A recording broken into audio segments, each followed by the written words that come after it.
This is a Secure CyberConnect podcast with Jay Adamson and Warren Atkinson, where we're joined by information and cybersecurity, technology and talent acquisition professionals who share their journeys, unique perspectives and offer advice and guidance. Our topics on this episode will be security across connected devices and cyber deep tech. Today, we're delighted to be joined by Yossi Appleboum. Yossi's passion lies in delivering simple solutions to complex problems and understanding the deep technology of getting under the hood of connected devices and networking. During the last 30 years, he's been involved in multiple engineering and leadership roles, including acting as an ambassador for the Global Cyber Alliance. Starting his career within the Israeli Intelligence Corps, he participated and then led large-scale R&D projects. In the late 90s, together with his two business partners, he co-founded and led several startups such as CyberSeal and WebSilicon, developing cutting-edge technologies and solutions that have addressed the evolving security and networking markets. After successfully exiting from these startups in 2012 and 2016 respectively, he has since co-founded Sepio, where he currently sits as CEO, focusing on leading the team and their path to growth. Sepio is responsible for developing multidisciplinary software-as-a-service-based solutions, combining practical physics, machine learning, big data for providing a unified solution for managing the risk with hardware devices. Their cross-verticals across IT, OT, and IoT solutions deliver ultimate risk and device visibility across any connectivity device control and risk mitigation capabilities. Yossi, welcome to the Secure CyberConnect podcast, and thank you for joining us. It's great to have you on the episode. Likewise, thank you so much for your time, both of you. Thank you so much. So we always kick things off, Yossi, by asking you to give us a very brief, high-level overview of some of the topics we'll be discussing during the episode.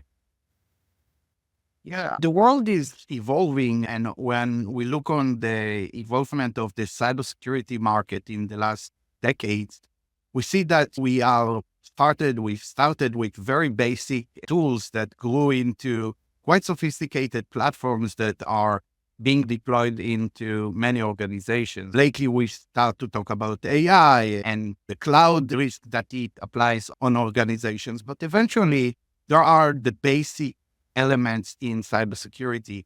One of them is hardware. We have connected devices. Actually, even though everyone wants to believe we are moving to the cloud, we are moving to the cloud.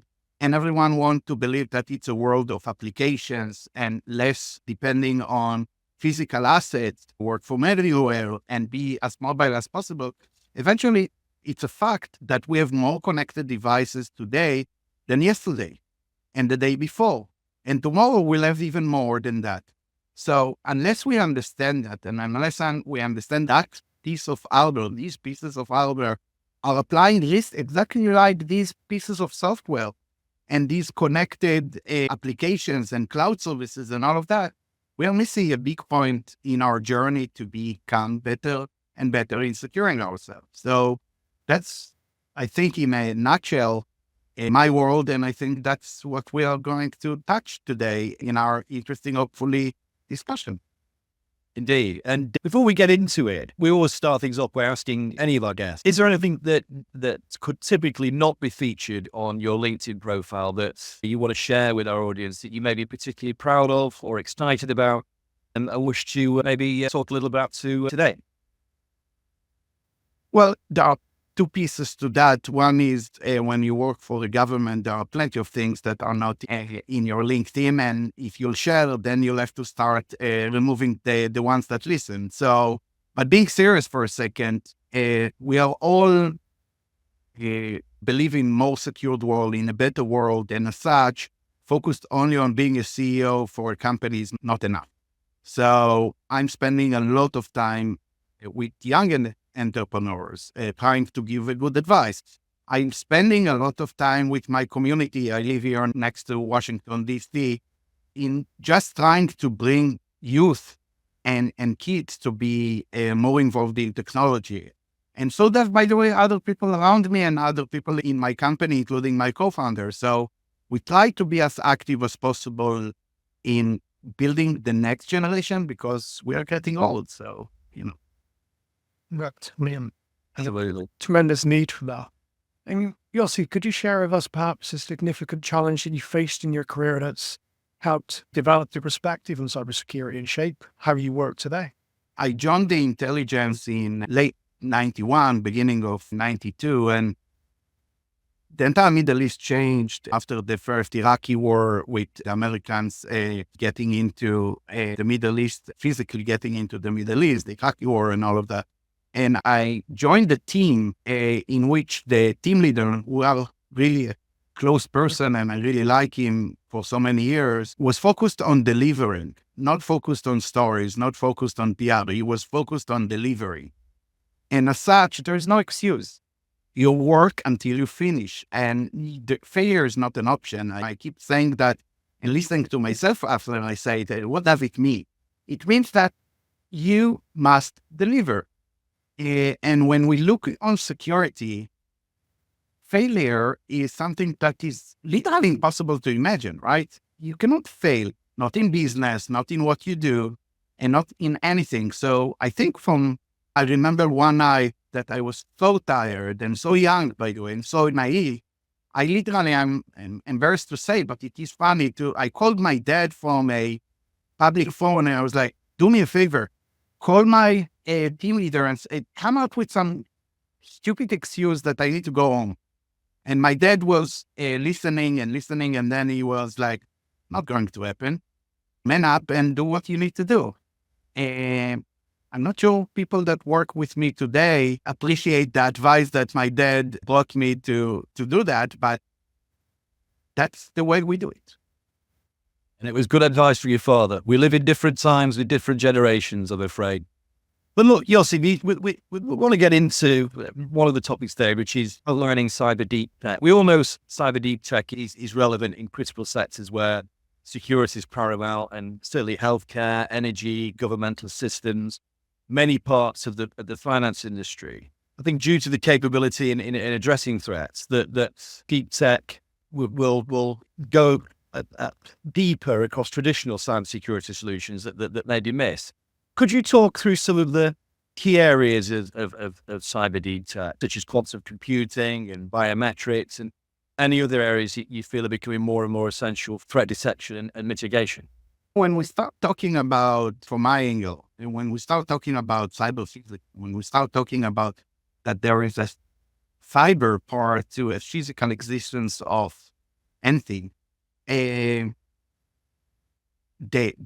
technology cannot rely and cannot be, the solutions cannot be relying on a technology that says, let's do the same as we do with the rest. So think about the fact that you mentioned biometric. Think about potentially someone being able to use that against you in one end, or have a tweet of you if they will be able to put their hands on your biometric, right? So, by the way, we are securing biometric organizations around the world that hold that information in a national level or national levels. And that's one part of that. But the second part of that, we are being taught that password is not enough, so we need multi-factor authentication and all of that. And then we have a story in incident a couple of years ago in a bank, in big bank, and they figure out that someone is logging into the machine, being secured by a biometric, really strong vine measurement, not just thumb. So it's much harder to copy you in a way, to duplicate you. And still someone is able to log in while the person is not there, physically not there. And we did the research on that and we came with the solutions. I'm not going to talk about all the details, but eventually we see that whatever we do, if you remember, Apple came out with that thumb reader. Hours later, the first acts came out. Some of them were funny, but it's almost impossible to protect yourself unless you really understand the threat. And the fact that there is no human behind that is the threat. So if you trust the technology without understanding what's under the hood, without understanding that mapping devices based on what they tell you, mapping devices based on what they do, not a solution to the problem, it deals with the symptoms instead of the root cause. And when we started Sepio, and I don't like to promote Sepio too much, but when we started Sepio and we came with the idea of, hey, let's focus on existence and not on activity, many people say, well, it's undoable. And I was like, let me deal with the undoable, but let's assume I am doing it.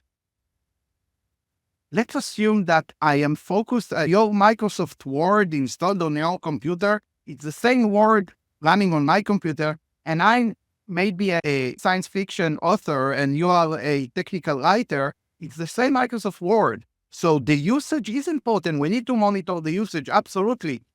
But the fact that we both has the same code running on our machine, if there is a known vulnerability, it's the same known vulnerability.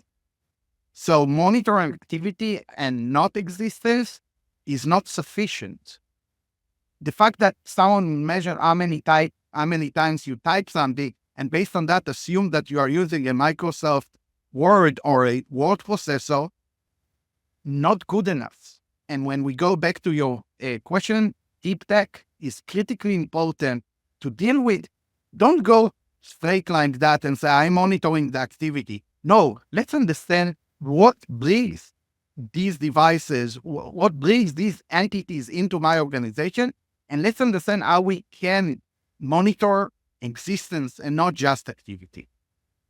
So we need physics, we need a lot of things that are not potentially cyber related. And in terms of beta, how do you see it transforming the overall landscape of cyber? And I suppose particularly with regards to threat detection and response. Years ago, there was a what now we call chief security, or not CSO. And then we said, no, the world is more modern. We need people that understand one and zeros. Let's call it CISO. It goes to what you asked, because we have a physical aspect into the organization. Now, it's not just the bodyguard or the security guard with the pistol in his belt sitting in the lobby. Yes, but that's not the main. It's an holistic approach, right? Because the threat is holistic. Just a couple of days ago, I read about an article of the neighbor attack. I don't know if you saw it in the Wi-Fi world. So a Russian organization, alleged Russian organization, was hacking into a facilities nearby here in DC. And the idea was to be able to get into the Wi-Fi network of organization, which is a neighbor to the target. And I always say that getting into your organization, if it's really secured, is through your neighbors, not through you, through your employees, not through the main door. And all of these open missing pieces in the puzzle. So eventually, there is a big physical aspect. You need to be physically located in a way that the Wi-Fi network of the target organization will be accessible. You cannot do it from the other side of the world, but they actually showed an example. How can you do it from the other side of the world? By using a proxy. And that proxy is totally naive, totally innocent, totally everything, but just not secure.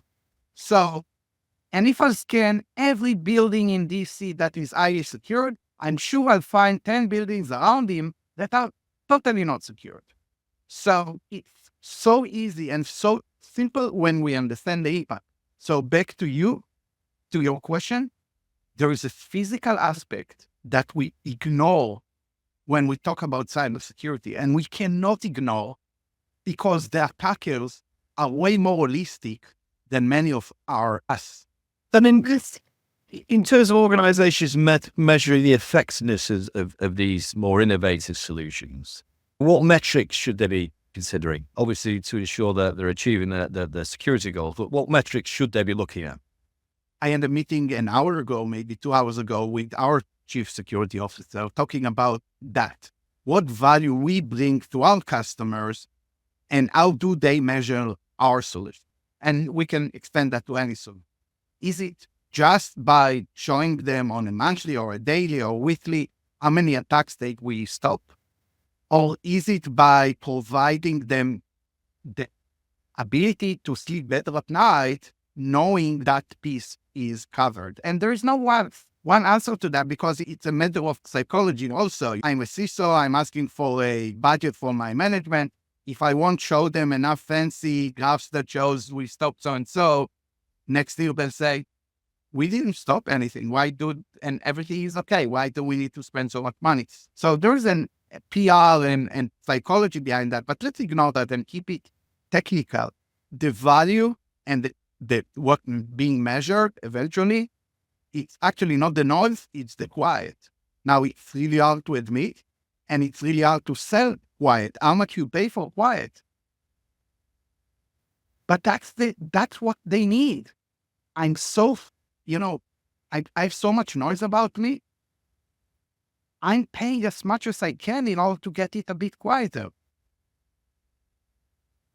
It also frees up team members to utilize and focus on other areas of the business. And I think that's where we've seen a lot of successful organizations demonstrating return on investment by freeing up human capital.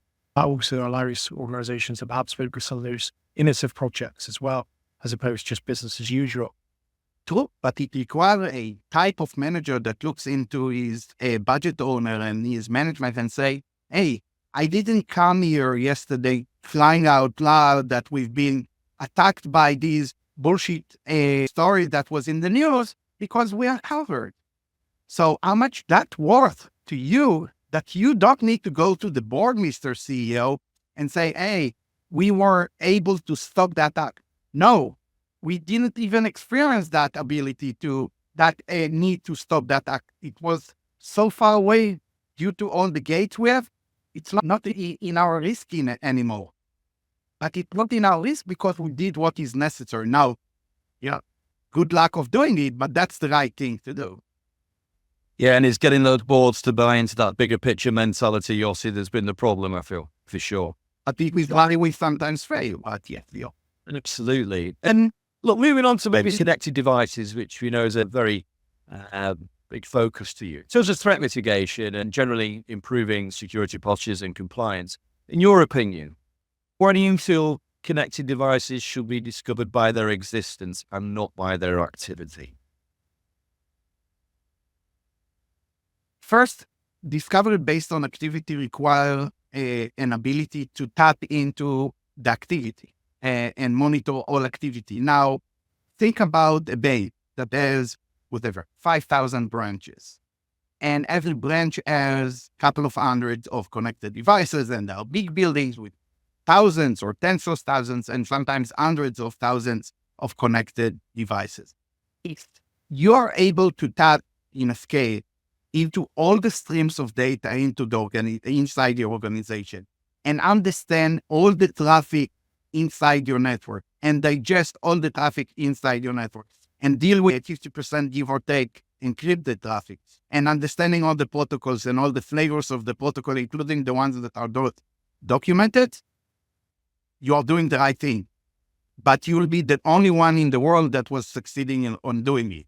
Because I've never met an organization that can do it in scale, and it wouldn't take years, and it wouldn't take unbelievable resources. And after all of these, they will find themselves covering about 70, 80% of their network or assets, and they will fail in understanding sometimes the context, because not the context is not there, just flood of information. Think about a huge bank. They have hundreds, if not thousands of gigabytes running on their network now and now and now. What computing power do you need in order to digest that? What do you do with the encrypted traffic? By the way, when you do that, you create more problems than solving problem. You have a third-party risk. You give access to all of your crown jewels to a third party.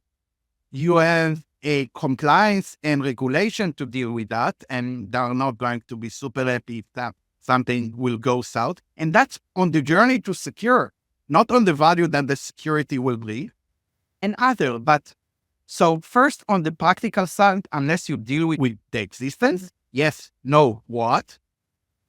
You are dealing with a lot of noise, unbelievable amount of noise. In order to find the needle, you literally intentionally build the A stack, but it's a huge A stack, and it keeps growing instead of limiting it.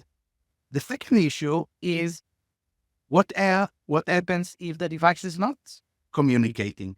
If it's just sitting there, dormant device, tapping device, unmanaged device, man in the middle, if we're talking now about more attack, not just visibility, spoof device, supply chain concerns, all of that.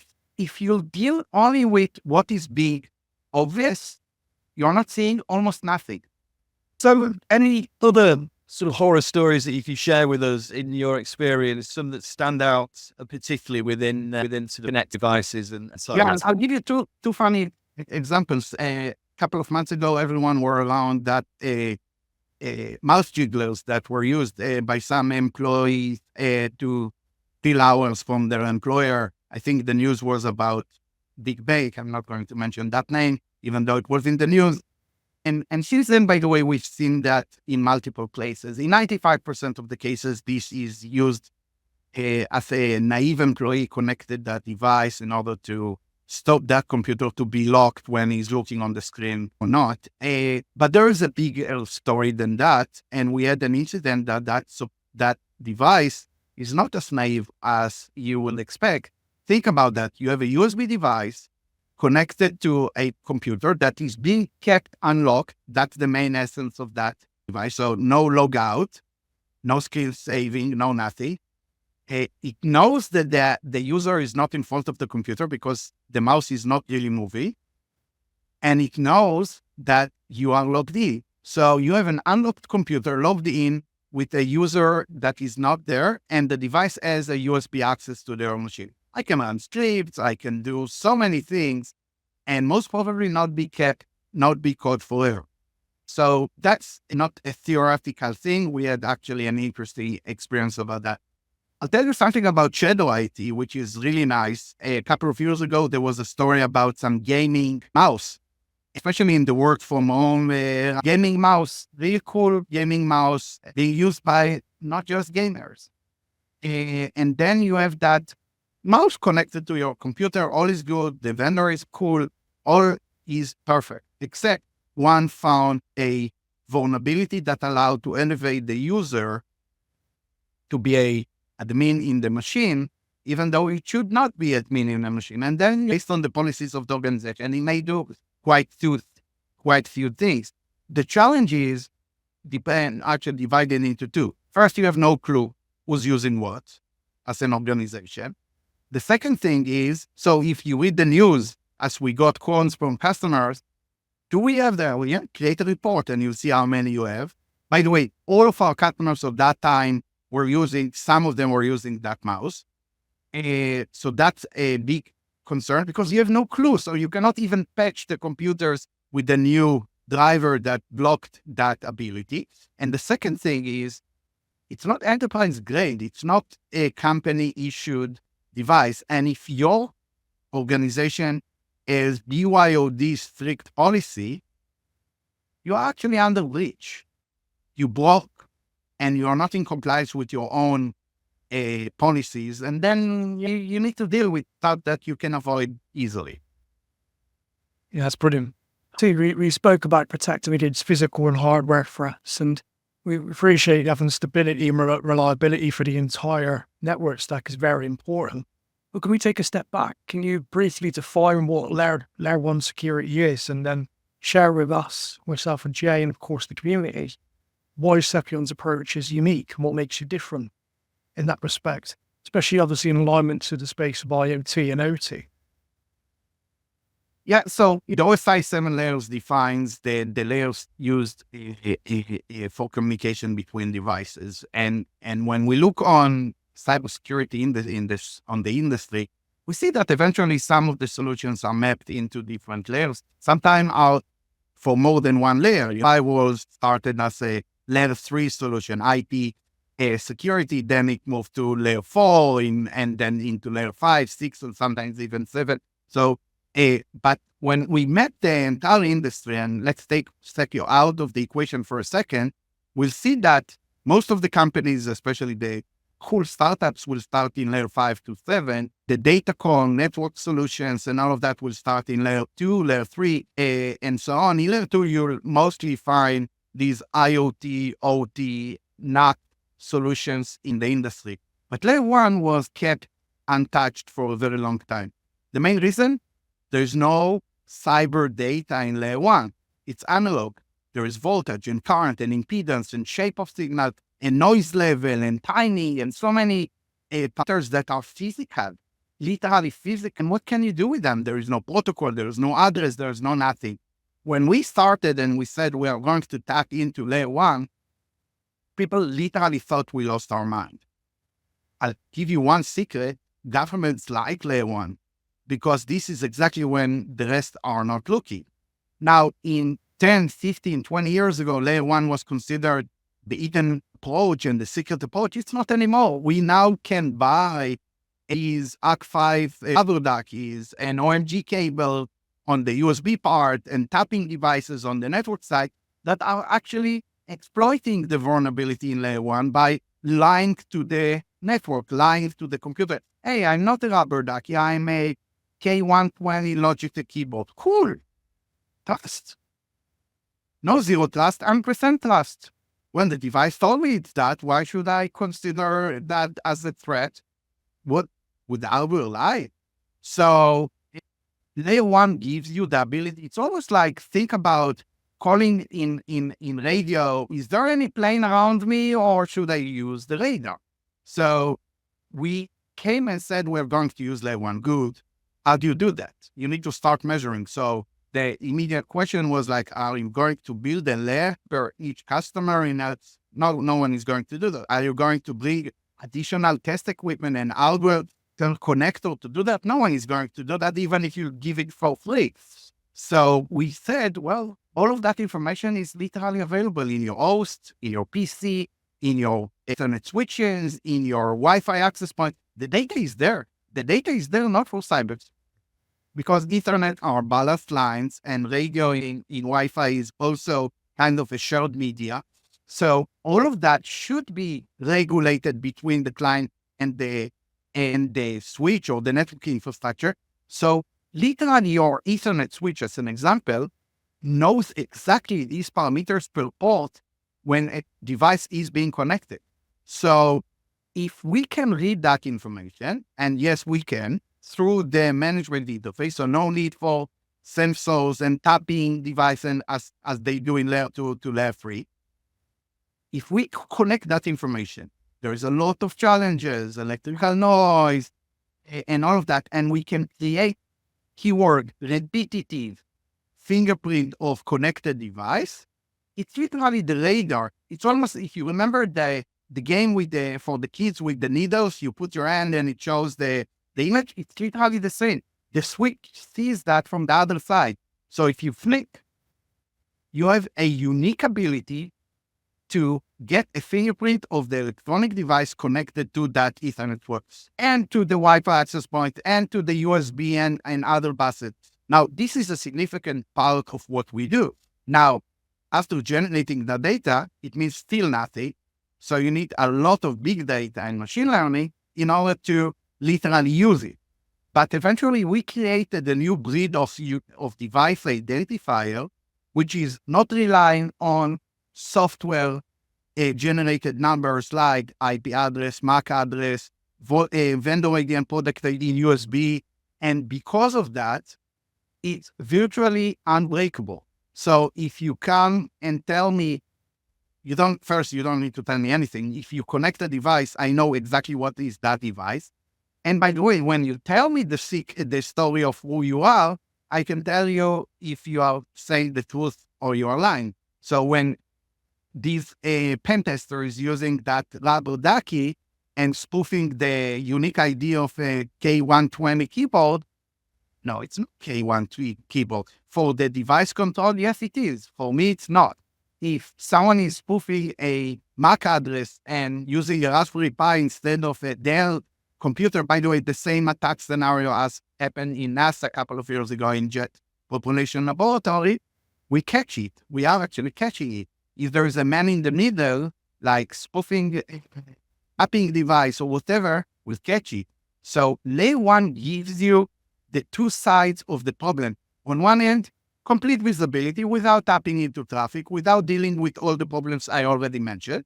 on the other hand, being able to be extremely secured and seeing more devices than anyone else by actually dealing with the existence. So way less data and still more devices being caught than any other thing-based technology. You also appreciate you sharing your insights on that. And, admittedly, you've been through a few exits in the past. The business seems like it's in great shape at the moment. So how can security vendors gain a better understanding how best to align their products with obviously the ever-evolving landscape and, of course, the ever-evolving changes and challenges that CISOs are facing today? I read an article about USB-based attacks months ago, and the article was claiming they are back. They're not back, they're never left, but I'll play along with that, they're back.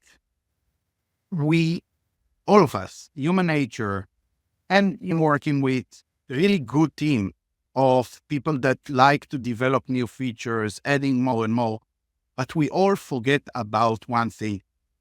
The basics cannot be left alone here. Add new initiatives, add new features, add new products always, but never lose sight with the basics. So it's impossible to imagine. I remember when was the first time I brought a firewall into my network. And the day that it came into my network and we finished installing was really bad day because whatever you could do in the internet, now it's blocked and they start to do contests. But it's a basic. Now, who imagines an organization that is openly connected to the internet? There is no firewall or some cloud-based firewall or whatever, but your data is running through some content monitor. Okay, let's call it like that. And then I remember the first time I installed an antivirus on my computer. I'm so old. And now they call it EDR, and it's way more than antivirus, and it's so important. Can you imagine an organization that is getting computer and they say, well, I don't care. They got rid of all the viruses. They got rid of all the malware. No one calls it viruses anymore. And they got rid of all of these 0 days and all of that. We don't need it anymore. That person, for sure, is not a security in any layer, in any level, right? So how come we sometimes fail in understanding that hardware and basic software and basic networking? You know how many calls I have with an organization that they say, we don't have any network anymore. We don't monitor the networks. We are running the cafe model, the coffee store model, the Starbucks model, whatever they call it. Cool. So you have no Wi-Fi access points. Oh, yes, we do have Wi-Fi access points. And you don't have any switches. Yes, we have switches. The Wi-Fi access points connect to them and all of that. And you don't have any IoT device. Yeah, we have some, but we don't care about them. And they have no impact on our organization. It may. No, we assume. When I started my career, I was hardware engineer, and I got into cyber, and called it cyber, and I got into understanding that from the hardware side of things. And I remember talking to a very smart engineer in my unit, very smart engineer. And he said, yeah, we are running that software and it's running very well. And I was like, running on what? Yeah, on some machine. And I was like, what do you mean machine? How much memory do you need for that? How much CPU you need? I don't know. Who cares? It's running. And I was like, you care. Because it impacts your ability to deliver. So understanding system, you kept forgetting that it's system engineering. It's not software engineering. It's not hardware engineering. It's system engineering. And I'll tell you one thing that actually killing me. I joined there when SCADA was still SCADA 1.0, if we can call it like that. And the common thing I listened to the old people at that time were way younger than what I am today. And they were like, shitty, there is no security, not even username and password, like it is a security related. And everyone can do whatever they want, and it's good. We're an organization that cares about SCADA and all that. But don't worry, when I left, there will be a new generation. I think they're going to call it IoT, and security will be in place. You'll see. I'm still waiting. Yossi, what are some of common pitfalls that vendors are encountering when they're developing their go-to-market strategy? And of course, how can they avoid these common pitfalls and challenges? The problem don't come with the feature set. That's eventually the essence of all of that.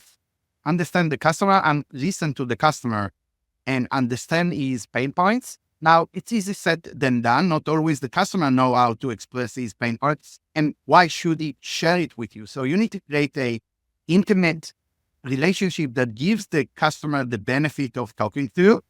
And I think that would make more than 50% of your road to success, because there's no way in the world that you'll sit in your room and you'll come out with a solution that solves someone's problem. You may have, of course, an idea, you have a roadmap, but unless you deal with the customer from a very early stage, you're wasting your time. Now, you can come sometimes with, here's a basic solution to a problem I believe, let's have that. You need to tune yourself, but eventually, the only one that knows anything about your solution from beginning to end, it's your potential customer, and bring them on board from day zero. And we started Sepio after 2 exits and all of that. We had a meaningful meeting on a rooftop in Tel Aviv. I was visiting Tel Aviv. I'm here in DC in the last decade. And rooftop on Tel Aviv with the chief security officer of a really big UK-based bank. And he came with 2 devices in his pocket. I don't know why he worked with them, but that was his pain point. And if you solve that problem, I'll be a customer. By the way, he was never a customer, but we solved that problem, and many others became customers. So that point, that 1 minute literally changed because we came with that. Yeah, that makes sense. And the market at the moment is certainly been a turbulent one. We've seen a slowdown in terms of investments, acquisitions, as well as sort of products really succeeding. But we've also seen acceleration in new products actually come into the market. Obviously, a lot of them being AI-led or LML-led, for instance. How do you see that changing over the next 24 or 36 months, Yossi? Well, first, there's more money in the market to be invested today than in any time in human history. So I think it's a matter of time before VCs will start gaining more eagerness to put more money. By the way, in early stage, you see that the investments are actually growing.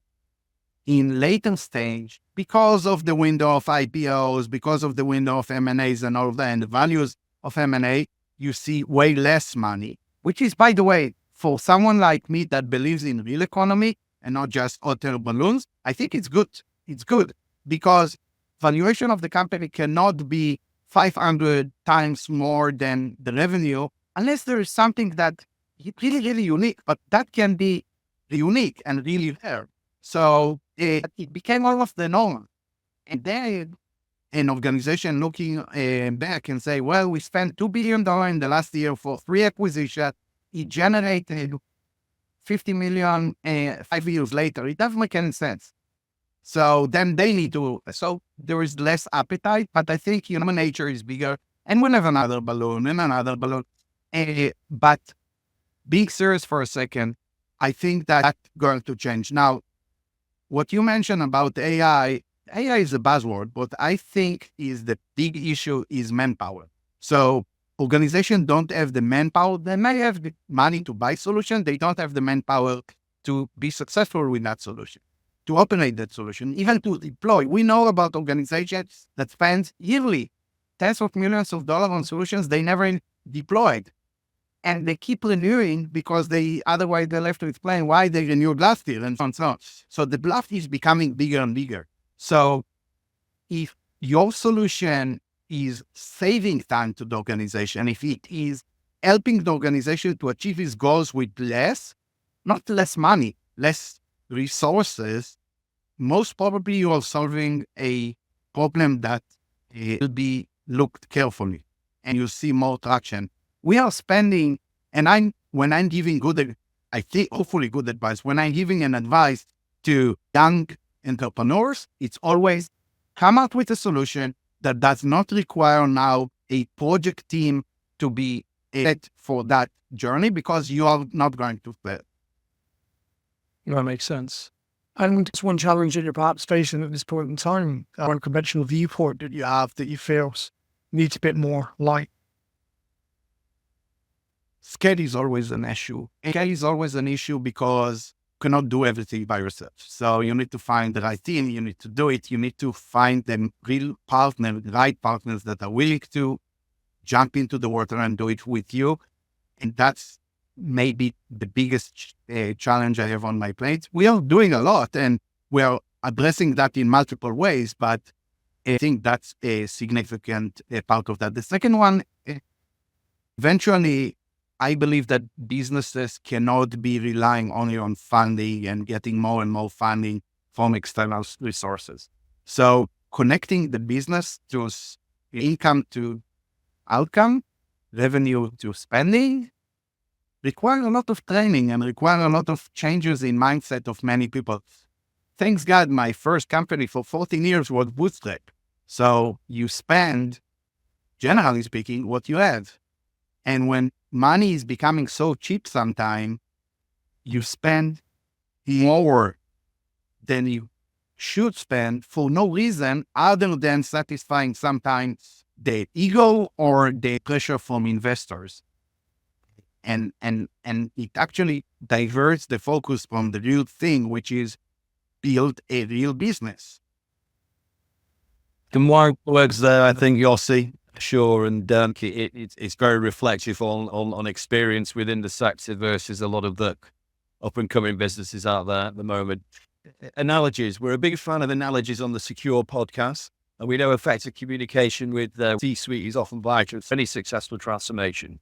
Well, we use a lot of analogies in security, source modes, car brakes, explaining risk and security. What's your go-to analogy for simplifying technical concepts?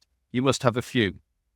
Yeah, well, I'm explaining layer one, for example, I'm actually using my hand and it's like, you leave your fingerprint on your table, on your desk, even if you are not talking, even if you are not doing anything, your fingerprint is there. So imagine a room that is completely dark and you are not talking, but you are in the room. So monitoring activity, for example, cannot be used in that because you don't exist if people are monitoring your activity, but you're there, right?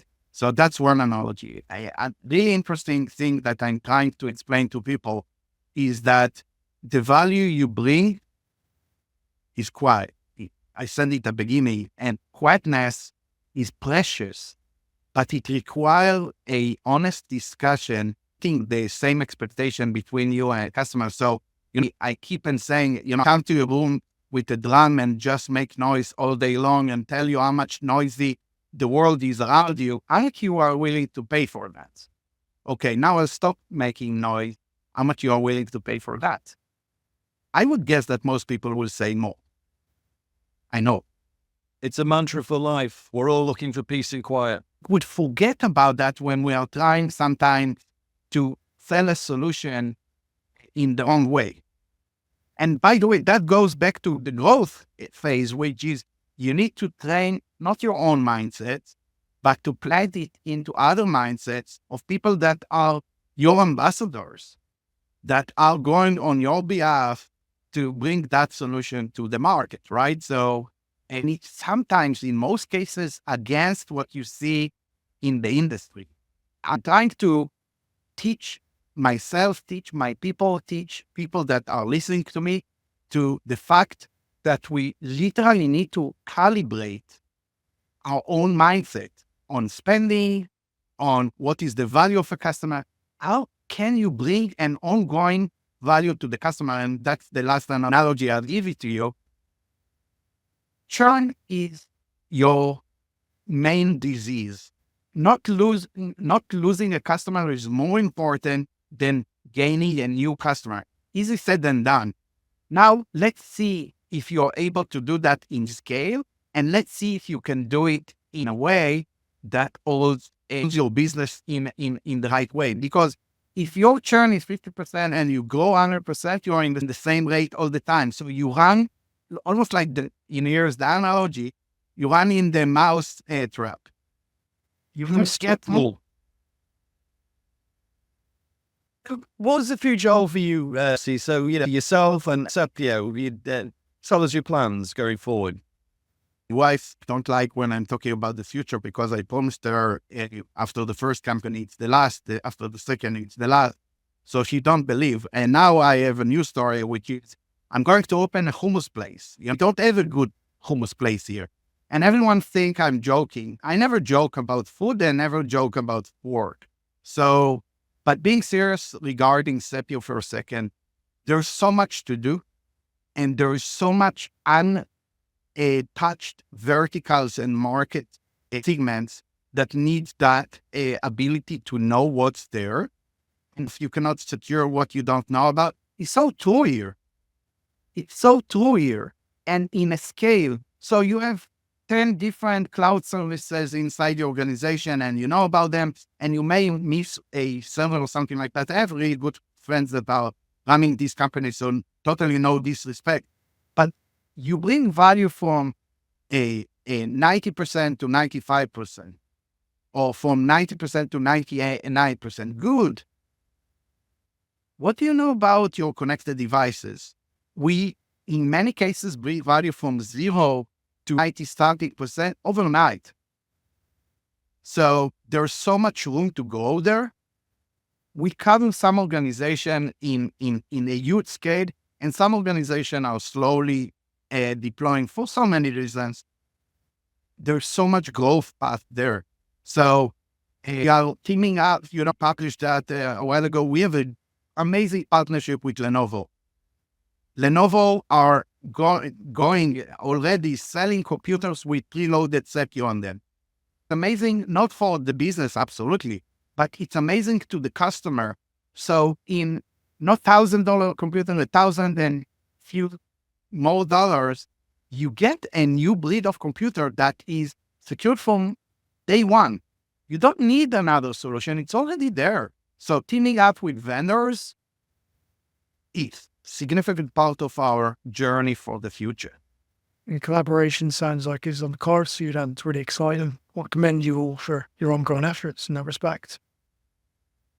Well, there's certainly been some wisdom shared on this episode, Yossi, and borne out of some really good experience. And for any of our listeners who want to stay connected beyond this episode, and obviously on the community platform, where else can they reach out to you?